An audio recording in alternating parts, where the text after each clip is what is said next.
Hey one, hey all, welcome to Monday, welcome to Countdown Day, and this is a unique one that fans voted on this week because it's the top 10 character introductions, the first time we see them in fiction, the first time we see them in a particular continuity, for example. And we first get introduced to a character, either we like them or we don't like them or they grow on us or whatever. This is the top 10 Transformers characters that had the best introductions according to fan vote. That's going to be our topic this time around in the latest GotBot Counts Down.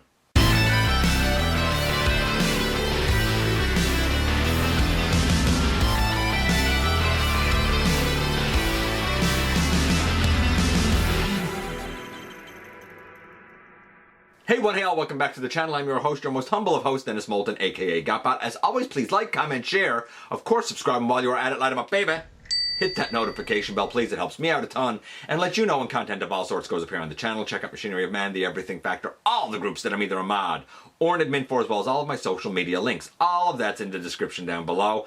Also in the description down below. And if you're in a position to help the channel to grow, you can use the donate link. Check us out on Patreon. See what we have to offer to you through spring. Or, of course, hit the join button at any given time and become a channel member.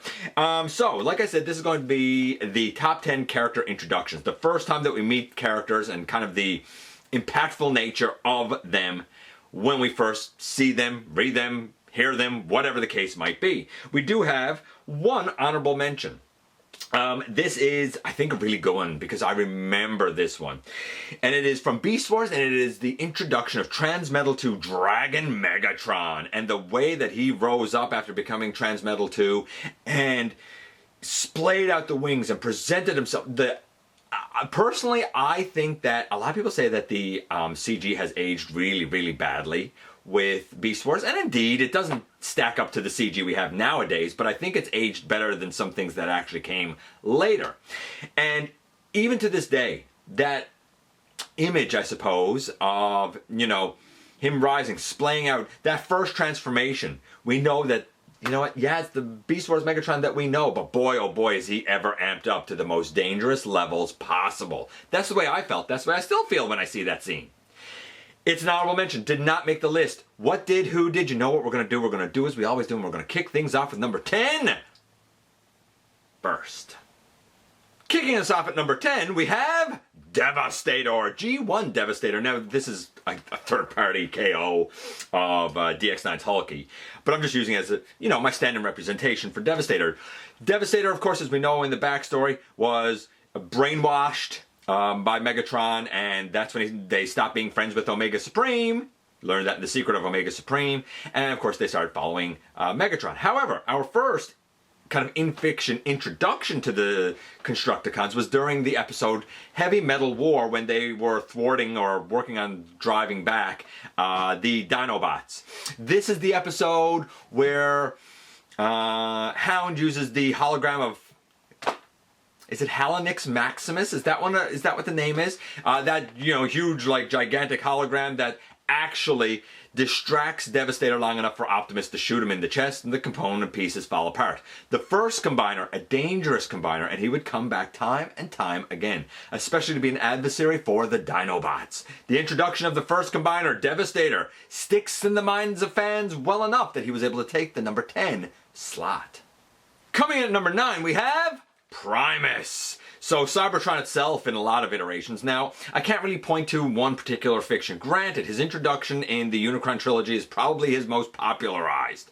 But he has appeared in Beast Wars Reborn, he has appeared in Prime, he has appeared in, or at least references to him have appeared in all of these things. The Marvel continuity, we've seen him have like an all-gold body like Rodimus Prime, we've seen him be the planet Cybertron itself, we've seen him have his essence in Vector Sigma, we've seen him as the little character Rung.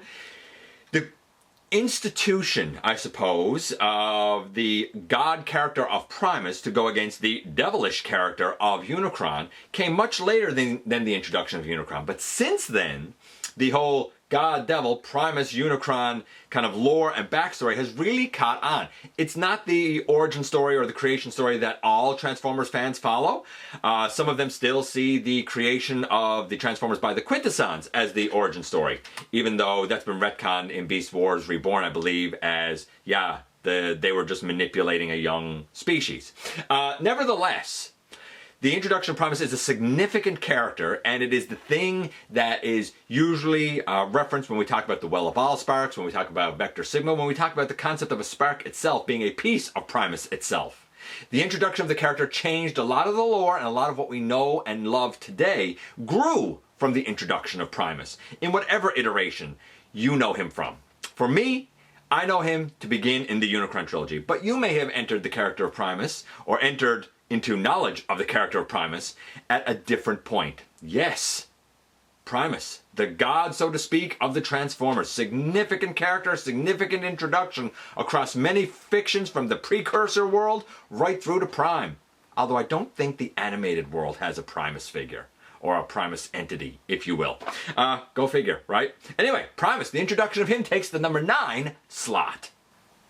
Number 8 takes us to the live action universe and the villain, Lockdown. So Lockdown is a funny character because, and it's funny that it's this version, because I really thought that if any iteration of Lockdown was going to rank on the list, it would specifically be the animated version. But a lot of people said, no, this version, because you learn very early on just how bad he is, right? He captured all the knights. He was going after Optimus. He injures him and sends him into hiding so that he has to have the whole evasion mode thing. But the first time that we really get to see this guy, we see that he's working with Cemetery Wind. He's working with the humans that are looking to kind of hunt down and take out the rest of the Autobots.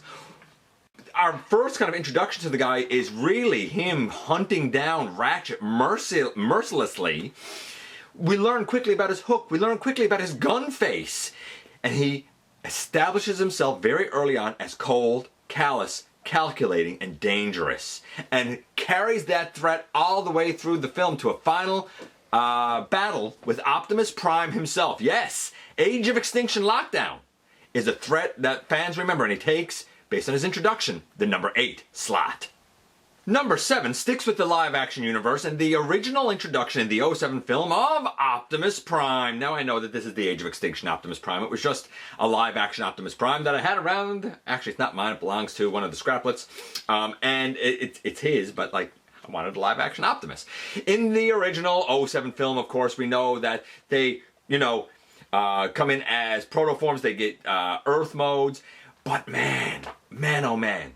There was something special, something very epic about seeing Optimus in front of Sam and Michaela and seeing him transform. When we saw everything move, it was one of the most intricate transformations we've seen. And then, of course, he leans right down and says, "Are you Samuel, whatever his middle name is, Witwicky, son of Archibald Witwicky?" And it starts off mechanical, but we get like a bit of humanization and characterization as that conversation goes on. Optimus doesn't stay quite as stoic, but we also start to see some of the personality, the very beginning personality of some of the other Autobots, and we learn quickly how Optimus is going to be a father figure. Of course, that being said, many would argue that since that introduction, the live-action iteration of Optimus has gone from father figure to maniac. I don't personally buy that. I don't really ascribe to that, but a lot of people do, so if you do, cool, I get it. However, the hope that that original introduction had for Transformers fans, that we would see the Optimus that we know and love, hearing Peter Cullen's voice, the only voice that made sense as Optimus Prime, kind of begin to bellow out. Yes, the excitement was there. Yes, that introduction was epic. And while stylized, it was absolutely recognizable as the iconic Optimus Prime. And it's what kicked off the live-action universe for right or wrong. And that introduction takes the number 7 slot. Number 6 goes all the way back to G1 and the introduction of Rodimus Prime. Now, specifically people say, look, that scene at the end when he gets that matrix and he holds it up high and he opens it and you see him, his body grow and you hear Optimus Prime's voice bellow, arise Rodimus Prime. And, he finally takes out Unicron. He throws him, Galvatron throws him into Unicron, throws him like across the universe, and then everything that follows. He is, in the 86 movie, meant to be the ultimate hero, the guy that saved them all, the guy that you get behind. Some fans feel that. They believe it. They get behind it. Rodimus Prime is their guy. Some fans didn't quite interpret it that way. But any way you cut it, Everyone knows that scene. As soon as you see a Hot Rod and a Rodimus, the first thing most people want to do is put the Hot Rod in front of the Rodimus, have both of them holding a matrix to mimic that scene where he actually has his body grow to become, that's right, Rodimus Prime. And his introduction in the 86 film sticks in fans' minds enough that he was able to take the number 6 slot. And now a hush falls over the crowd because we've reached the ever-coveted, ever-popular halfway mark and the introduction of a character that I know and love, and I bet you do too. And that character comes from G1, and it's Skyfire from Fire in the Sky. And some people know him as Jetfire, but really it's Skyfire. And like, that whole episode is tremendous. It builds this character very, very quickly. We learn that he's a scientist. We learn he has a history with Starscream. We learn that he's missed a lot of the war stuff. We learn that he's actually peace-loving, even though he starts out as a Decepticon. And when he learns the truth of the Decepticons and that those goals and morals don't align with his, he switches sides to the Autobots and even goes so far in Fire in the Sky as to apparently make the ultimate sacrifice of himself to kind of protect what's right. You get to see a hero not only born, but go right through to that ultimate sacrifice. And it immediately makes you like the character so that when he does get resurrected and comes back, you really tend to get behind Skyfire a lot. It's too bad that he ends up becoming, you know, little more than a glorified transport for other Autobots. But it kind of matches the character because he'd rather be flying and studying science than really in the thick of battle anyway. Even though if he has to be in the thick of battle, the guy is very, very capable. Giant. Strong, peace-loving, intelligent. What's not to like about Skyfire? Or Jetfire if you prefer. Yeah, Fire in the Sky, and the introduction of this classic character. And by the way, this is the old leader class version, which is, you know, it doesn't get shown off a lot, but it's a fun version too. The Commander class, recently reissued. If you didn't get it before, get it now. That thing is magnificent. I digress. Skyfire takes the number 5 slot. Coming in at number 4, we have Hot Rod, who was introduced in the 86 film. A lot of people said, look, the whole film is the introduction of the character of Hot Rod / Rodimus. I took them as 2 separate introductions because the Rodimus gets his own, right, with the whole Arise Rodimus Prime, and we actually see him grow, and we see him become bigger, and now he's able to stand up against Unicron, or Galvatron, and all of that stuff happened at the end. But at the beginning of the 86 film, we see this guy fishing with Daniel. The introduction of Daniel, too. Didn't like Daniel, didn't like this guy, but a lot of fans did. And they said right away, you see, you know what, he's young, he's fun, he's easygoing, and when he transforms, he likes to have fun while he drives. He's young, he's impetuous, he's energetic, he's brave.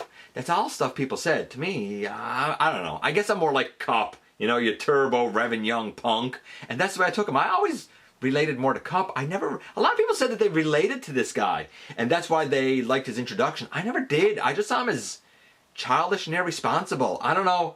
He's not for me, as we all know, right? But I can't deny the fact that a lot of fans, for all the reasons I just previously said, feel like the introduction of Hot Rod is not only a significant character, but was pulled off very well in the 86 film, that he deserves to take the number 4 slot. Top 3 sticks with a character introduced in the 86 film with Galvatron, where we are introduced to him when he is reformatted from Megatron, right? You know, and we get the whole, like, behold Galvatron and his minions, the sweeps, and, you know, we're going to give you Cyclonus and his armada and even a new ship, right? And we get that introduction and it's like, oh yeah, okay, so this is Megatron amped up to the extreme. But then we kind of get him reintroduced to the Decepticons again. What did he say his name was? Galvatron, when he takes out Starscream. And then the Autobots need to meet the guy. He gets like a number of introductions in the 86 film, and then, not for nothing, but we get introduced to like another iteration of Galvatron in season 3 when they get him out of the lava bath and we realize, oh, this isn't the Galvatron from the film. This guy's insane. His circuits have been fried by his lava bath. Yes. Whichever introduction you want to go with, the ever dangerous, ever maniacal Galvatron slots in at the number 3 slot. Coming in at number 2, we go back to the live action universe. It's really weird. We've been really kind of going back and forth between the live action and the 86 film, haven't we? But in the live action universe, honestly, can any Transformer introduction really stack up to Blackout's? I mean, Blackout is like the first dude we really see. He's shrouded in darkness and mystery, and then he destroys this entire base. He takes them out. He does that first transformation. We realize, okay, this guy's a Decepticon. He's being very violent. He's destroying everyone and everything. If you didn't know Blackout before, if you had no concept of the character from some iteration of him in earlier fiction, then guess what? You sure as heck knew him now from the live action universe. And I would say that introduction of Blackout, more than any other that came before him, for example, Blackout is supposed to be an all-black Seeker in G1, G2 maybe? I feel like there was a Unicron trilogy version of Blackout. But I think nowadays when most people think Decepticon Blackout, they think of this guy. They think of this big, massive military helicopter that came in and just obliterated everyone and everything. Hard to argue with the effectiveness of that introduction. Blackout takes the number 2 slot. No surprise that at the very tippy top number 1 is Unicron, right from the '86 film, right from the, you know, the word go, right from his destruction of Kranix's planet. I can't remember the name of the planet now. We knew that this guy was a threat immediately. And as soon as he spoke, and the whole, like, I've summoned you for a purpose, and all of this, we knew the power of Unicron right away. And since then, he's been the biggest baddie, the biggest threat, the biggest terror, the biggest scourge of all of the Transformers, since his introduction way back in G1 with all of that power. Introduced in the Marvel Comics, introduced in the film. Since then, we've had the Unicron trilogy. We've seen him be in the core of Earth. We've seen him be the size of a smaller deluxe. We've seen his head alone by itself wield power. We've seen him be able to multiply himself and change his size from big to small. Unicron has done it all and continues to do it all. He is a god-level, devil-level threat, and his introduction has reverberated across the entirety of the last 40 years, 38 years really since his introduction, in all of Transformers. How can you argue with Unicron at the number 1 slot? And there you go, 10 down to 1 for the most impactful character introductions for Transformers. Other ones that got votes, and a lot of great characters, great introductions. Prime Smokescreen, Prime Ultra Magnus, showing how honorable he was. Starsaber in Victory. Devcon. Siege Scorponok. Fortress Maximus. Cybertron Megatron. Beast Wars Inferno's introduction. Omega Prime. FOC Grimlock. Beast Wars Megatron. Silverbolt, though they never said which version of Silverbolt. Beast Wars Ravage. Wheeljack and Bumblebee, they're the two that started it all. Transmutate, G1 Optimus Prime, you know, my name's Optimus Prime, I come from the planet Cybertron. Wheelie, right away with the rhyming. Six-Shot, who came in and took out the aerial bots, and like right away you knew, boom, threat. Prime Predaking. Man, Predaking deserved so much more than a 13-episode season. Overlord, Omega Supreme, Wardon, I guess Optimus Prime, technically, because he gets rebuilt from Orion Paxton there, and we get first introduced to, you know, I guess the Transformers get introduced to Optimus Prime first there. Bay Jetfire, Megatron, Computron, Depth Charge, Nightbird, though they didn't say which Nightbird. Drift from the IDW comics, Rise of the Beast Scourge.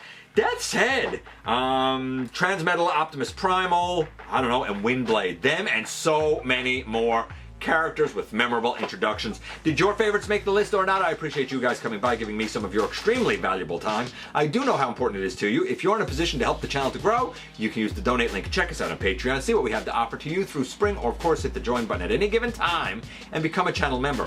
While you're at it, hit the subscribe button, stick around, have some fun with us here on the channel, and don't forget, not for a moment, not for a second, that somehow, some way, each and every single day, you right there, you do make a difference in the world, and I look forward to the next time that you and I get together to have another visit, either in the live streams on Thursday nights, at the stop motion premieres, or the old-fashioned way right here, inside the videos.